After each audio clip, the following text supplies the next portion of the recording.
NCERT का CE 2025 की exam date आपकी आउट हो चुकी है, जो है आपकी 29 जून 2025। तो ये जो एक लेटर आरआई भुवनेश्वर की तरफ से निकल के आया है, इसको थोड़ा-सा हम कवर करेंगे, क्या-क्या इंपॉर्टेंट बातें इसमें कही गई हैं, लिखी हैं, ठीक है? उन पर थोड़ी-सी चर्चा कर लेते हैं, देख लेते हैं क्या-क्या ज़रूरी चीज़ें उनको। तो सबसे पहली बात तो यही है कि इस नोटिस के अंदर आपकी जो एग्ज़ाम डेट है ऑफ़िशियली वो आप देख सकते हो यहाँ पे। डेट ऑफ सीई 2025 29 जून 2025, उसमें स्टार लगा के लिखा है सब्जेक्ट टू चेंज, मतलब टेंटेटिव है, बट कोई भी डेट आती है वो टेंटेटिव ही पहले बोली जाती है, बट मान के चलिए फाइनल है।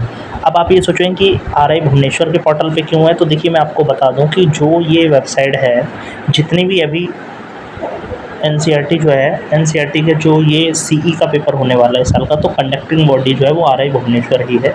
तो इसलिए जो भी अपडेट है फिलहाल आरआई भुवनेश्वर की वेबसाइट पे आपको देखने को मिलेगा सीई से रिलेटेड, ठीक है? बाद में जब फॉर्म की लिंक एक्टिवेट हो जाएगी तब एनसीईआरटी के पोर्टल पे आपको वहाँ से रजिस्ट्रेशन करना है, लॉगिन करना है, वहाँ से सारी चीज़ें मिलेंगी, ठीक है? तो ये नोटिस वहाँ पे मिल जाएगा, बाकी ये आपको टेलीग्राम चैनल पे डाल दूँ, वहाँ पे जाके आप देख सकते हैं। क्या क्या और इम्पोर्टेंट बातें हैं वो जान लेते हैं। तो इतना तो आपको दोस्तों क्लियर हो गया कि एग्ज़ाम डेट इसमें मेंशन है। अब थोड़ा फॉर्म को लेके बात कर लेते हैं कि फॉर्म के कब तक चांसेस हैं और इसमें क्या बातें और लिखी गई हैं फॉर्म के रिगार्डिंग, है ना? और लिंक एक्टिवेट वगैरह कब तक होगी। तो ये आपको साफ दिख रहा होगा कि 15 मई, यानी 15 मई 2025 का ये नोटिस आउट है। इसमें क्या लिखा है, the NCERT New Delhi is an autonomous organisation, 1961 में इस्टेब्लिश हुई है ना, under the ministry of education. फिर इसमें अगर आप देखो, इसमें 9 कॉन्स्टिट्यूएंट यूनिट्स हैं। पहले मेन तो हमारे 5 हैं, जैसे आरआई अजमेर है, भोपाल है, ठीक है? उसके बाद भुवनेश्वर, मैसूरू, शिलोंग, फिर आरआई नेल्लौर है, ठीक है? एनआईई न्यू दिल्ली भी इसमें है, सीआईईटी न्यू दिल्ली, और ये PSSCIBE भोपाल, ठीक है? ये 3 इसकी और ब्रांचेस हैं। यहाँ पे कुछ और एजुकेशन प्रोग्राम होते होंगे, इनकी इतनी डिटेल मुझे नहीं पता है, मैं आपको आने वाले टाइम में और अपडेट दे दूँगा इनके रिगार्डिंग, ठीक है? तो इन सभी के अंदर, लेकिन इनमें एक चीज़ ध्यान रखिए, इसमें क्या लिखा है, इनके अंदर किस किस सब्जेक्ट के लिए एडमिशन होंगे। Application are invited online from the eligible candidate for admission into graduation programme, जैसे बीए बीएड, बीएससी बीएड। अब ये यहाँ पे क्लियर कॉमन सेंस है कि ये जो 2 कोर्स हैं, इनमें आरआई अजमेर और भोपाल में एडमिशन नहीं होंगे। ये चीज़ क्लियर रखिए आप, क्योंकि आरआई अजमेर और भोपाल 2 ऐसे आरआई हैं जो अपना एडमिशन आईटेप के थ्रू लेंगे, ठीक है? तो एक बात ये आपको क्लियर हो गई। अब बाकी के जो कोर्स हैं, जैसे आप देखोगे कि बाकी के कौन कौन से कोर्स हैं, जैसे अगर आप देखो कि आपका मतलब लेवल 1 वाला है जो, यानी आरआई भोपाल और आरआई भुवनेश्वर जो है वो लेवल 1 के जितने भी एडमिशन होते हैं, बीए बीएड भी लेवल 1 में आता है, बीएससी बीएड भी लेवल 1 में आता है, और एमएससी बीएड जो कि आरआई मैसूरू कराता है, 6 साल का प्रोग्राम है, 66 सीट्स होती हैं ऑल इंडिया। इन 3 के लिए ये जो आरआई भुवनेश्वर है और आरआई अजमेर है, यहाँ पे एडमिशन इससे नहीं होगा। इनका जो लेवल 1 का पेपर है उसके लिए एनटीए अलग से पेपर आईटेप का कराई है, उसी के स्कोर के बेसिस पे काउंसलिंग डायरेक्ट आपकी होगी, ठीक है? तो अब इन जो कोर्स ये हैं, बीए बीएड, बीएससी बीएड और एमएससी बीएड लेवल 1, इनके जो रिमेनिंग आरआईज जो बचे हुए हैं, जैसे अगर आप देखो यहाँ पे अगर हम यहाँ से आरआई अजमेर को कट कर दें, भोपाल को कट कर दें, तो बाकी के जो रिमेनिंग हैं, इनमें सभी में अगर आपको इन कोर्सेज में एडमिशन लेना है तो आपको ये लेवल 1 का पेपर देना होगा, ठीक है? ये एक चीज़ क्लियर हो गई होगी, समझ में आ रहा है मुझे लग रहा है। और बाकी सारी चीज़ें सेम हैं, जैसे कि अगर आपको 2 ईयर बीएड करना है, बीएड एमएड 3 ईयर का करना है, एमए एजुकेशन टेक्नोलॉजी करनी है, 2 ईयर का एमएड करना है, तो जितने बाकी इंस्टीट्यूशन हैं, ठीक है? मतलब ये कोर्सेज़ के लिए तो कोई दुविधा है ही नहीं कि बीएड एमएड, बाकी सारे कोर्सेज़ में सारे आरआई के लिए एडमिशन इसी से होंगे, लेवल 2 और लेवल 3।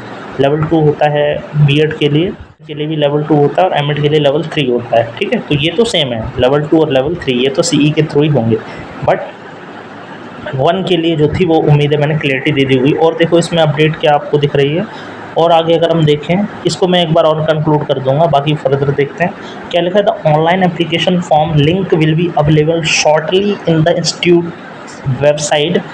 अब यहाँ पे ये मेंशन है कि इस वेबसाइट पे आपकी सारी चीज़ें मिलेंगी, www.raibhubaneswar.bbs.ac.in।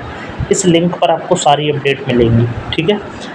The important dates will also be notified in the same website in due course of time. अब जो इंपॉर्टेंट डेट्स हैं आगे, कब से फॉर्म शुरू होंगे, कब खत्म होंगे, कब एग्ज़ाम डेट है, सारी बातें आपको कहाँ मिलेंगी, यहीं मिलेंगी। The important dates will also be, ये हो गया, ठीक है। Candidate and interested are advised to be in touch with the institute website and leading newspaper for further update, यानी अखबार और इस वेबसाइट के थ्रू जितनी अपडेट है वो फर्दर आपको मिलती रहेंगी, ठीक है। तो कुल मिला के अगर मैं इस नोटिस का आपको कंक्लूज़न निकालना चाहूँ तो वो यही है कि आपकी जो एग्ज़ाम डेट है वो फाइनल है, वो 29 जून ही है। रही बात फॉर्म्स की, तो इन्होंने साफ बोला है कि जो फॉर्म्स हैं वो बहुत जल्द निकलने वाले हैं, लिंक उसके, ठीक है।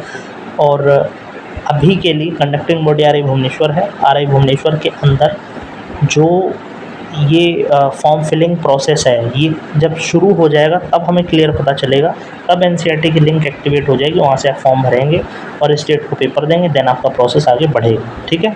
और ये कह रहे हैं कि न्यूज़पेपर और इस वेबसाइट को चेक करते रहो, यहाँ पे सारी जानकारी मिलती रहेगी। इसके साथ साथ इन्होंने ये भी क्लैरिफाई कर दिया है कि जो ये इनके 9 कॉन्स्टिट्यूट यूनिट्स हैं, ठीक है, बाकी के ये भी रिमेनिंग है, इनके अंदर इन सारे कोर्सेज़ के लिए ये होगा लेवल 1, लेवल 2, लेवल 3। बस जो डाउट वाली चीज़ है वो थोड़ी सी लेवल 1 में लोगों के लिए, तो मैंने आसान भाषा में आपको बता दिया कि सिर्फ RI अजमेर और भोपाल से अगर आपको लेवल 1 के कोर्स जितने भी हैं उनमें एडमिशन लेना है तो उसके लिए आपको ITAP देना था। बाकी के रिमेनिंग RIs के लिए आपको CE का ही लेवल 1 का एंट्रेंस देना पड़ेगा, ठीक है। तो उम्मीद है मैंने आपके जो भी क्वेश्चंस थे उनके आंसर आपको मिल गए होंगे, ठीक है। तो इस तरीके से ये सारी चीज़ें हैं।